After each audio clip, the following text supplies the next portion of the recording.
Bienvenue dans cette dernière vidéo de notre série sur la motivation au travail. Maintenant, nous allons explorer une approche plus cognitive, la théorie des attentes de Victor Vroom, avant de comparer les trois modèles étudiés. Alors, la théorie des attentes de Victor Vroom ne s'intéresse pas aux besoins en tant que tels, mais plutôt au processus mental par lequel un individu décide de s'engager dans une action. Selon lui, la motivation dépend de trois composantes multipliées entre elles.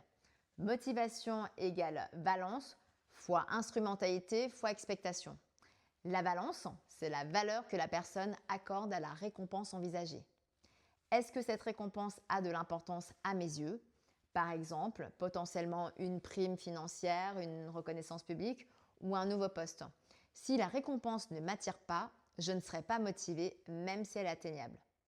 L'instrumentalité, c'est la croyance que la performance attendue permettra réellement d'obtenir cette récompense. Si je réussis, vais-je vraiment obtenir ce qui est promis? Une faible confiance dans l'organisation ou dans le manager peut faire chuter la motivation. L'expectation, c'est la perception que l'effort fourni permettra effectivement d'atteindre la performance attendue.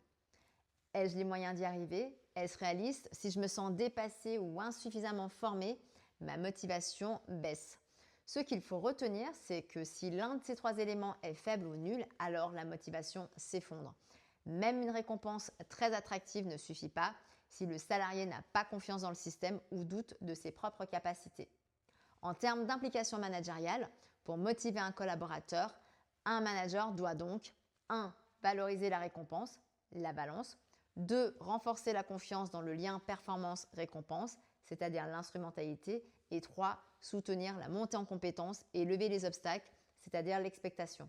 C'est une approche très contextualisée qui suppose de connaître ses collaborateurs et d'adapter ses leviers d'action.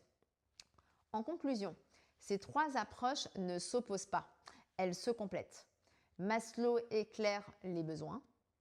Herzberg met en évidence ce qui motive de façon durable et surtout intrinsèque. Vroom décrypte le raisonnement qui conduit à l'action. En croisant ces lectures, le manager devient plus lucide, plus juste et plus efficace dans sa capacité à mobiliser les individus. Merci pour votre attention, bon courage pour votre partiel du 27 mai et à très bientôt pour d'autres capsules pédagogiques.